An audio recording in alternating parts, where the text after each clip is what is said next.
ফিলিস্তিনের গাজায় সহিংসতা বন্ধে মার্কিন প্রেসিডেন্ট ডোনাল্ড ট্রাম্পের দেয়া ২০ দফা শান্তি পরিকল্পনায় সম্মতি দিয়েছেন ইসরায়েলের প্রধানমন্ত্রী বেনিয়ামিন নেতানিয়াহু।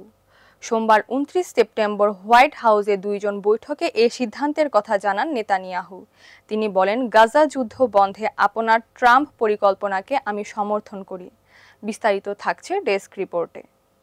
ফিলিস্তিনের গাজায় সহিংসতা বন্ধে মার্কিন প্রেসিডেন্ট ডোনাল্ড ট্রাম্পের দেয়া ২০ দফা শান্তি পরিকল্পনায় সম্মতি দিয়েছেন ইসরায়েলের প্রধানমন্ত্রী বেনিয়ামিন নেতানিয়াহু। সোমবার ২৯ সেপ্টেম্বর হোয়াইট হাউসে দুইজনের বৈঠকে সিদ্ধান্তের কথা জানান নেতানিয়াহু। তিনি বলেন, গাজা যুদ্ধ বন্ধে আপনার পরিকল্পনাকে আমি সমর্থন করি। নেতানিয়াহু বলেন, যদি হামাস এই প্রস্তাবটি প্রত্যাখ্যান করে অথবা গ্রহণ করে পরে পিছু হটে, তাহলে ইসরায়েল একাই কাজটি শেষ করে দেবে।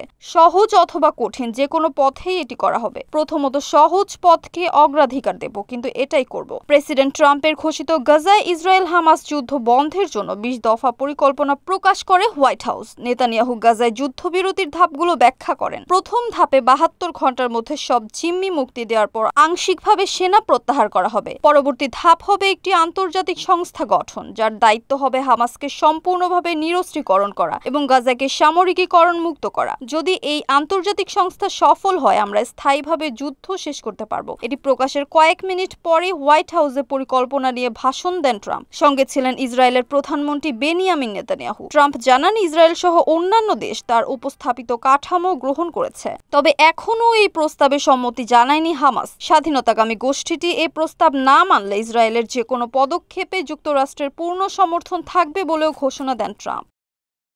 Kamruzzaman Kamrul, NAN TV news desk.